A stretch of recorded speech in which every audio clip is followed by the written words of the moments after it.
ശബരിമല സ്വർണ്ണക്കൊള്ള കേസിൽ എന്ത് അടിസ്ഥാനത്തിലാണ് അടൂർ പ്രകാശിനെ ചോദ്യം ചെയ്തതെന്നും കൂടെയുള്ള ഫോട്ടോ കാരണമെങ്കിൽ പിണറായി വിജയനെയും ചോദ്യം ചെയ്യണമെന്ന് വി.ഡി. സതീശൻ.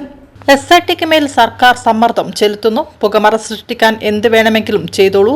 കള്ളനാണെന്നറിഞ്ഞിരുന്നെങ്കിൽ മുഖ്യമന്ത്രി പോറ്റിയുടെ കൂടെ ഫോട്ടോ എടുക്കുമായിരുന്നുവെന്നും ആരോപണങ്ങൾ ഉന്നയിക്കുന്നതിൽ CPIM-ന് അന്തസ്സും മര്യാദയുമില്ലെന്നും അദ്ദേഹം കൂട്ടിച്ചേർത്തു.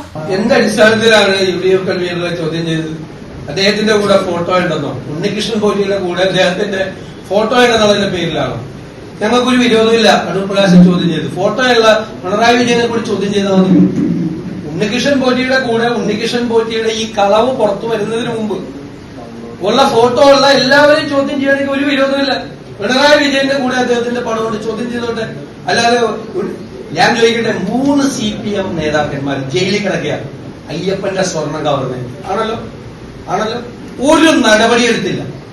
ഇവിടെ പയ്യന്നൂരിൽ ധനരാജന്റെ രക്തസാക്ഷി ഫണ്ട് പാർട്ടിയുടെ MLA അടക്കമുള്ള നേതാക്കൾ തട്ടിയെടുത്തു എന്ന ആരോപണം ഉന്നയിച്ച പാർട്ടി ജില്ലാ കമ്മിറ്റി അംഗത്തിനെതിരെ നടപടിയെടുത്തു. തട്ടിപ്പ് നടത്തി എന്ന് ചൂണ്ടിക്കാണിച്ച ആൾക്കെതിരെ നടപടിയെടുത്തു. തട്ടിപ്പ് നടത്തി ജയിലിൽ കിടക്കുന്ന ആളുകൾക്കെതിരെ നടപടിയില്ല. ഇതെന്തൊരു പാർട്ടിയാണ്? അത് ഞങ്ങൾ പറഞ്ഞല്ലോ, SIT-യുടെ മീതെ സർക്കാർ സമ്മർദ്ദം ചെലുത്തുകയാണ്. എത്ര പ്രാവശ്യം വേണമെങ്കിലും മൊഴിയെടുത്തോണ്ട് അവർക്ക് പറയാനുള്ള കാര്യങ്ങൾ പറയും. 2019 ഈ കളവ് നടന്നത് ആണല്ലോ. അന്ന് പിണറായി വിജയനാണ് കേരളത്തിലെ മുഖ്യമന്ത്രി.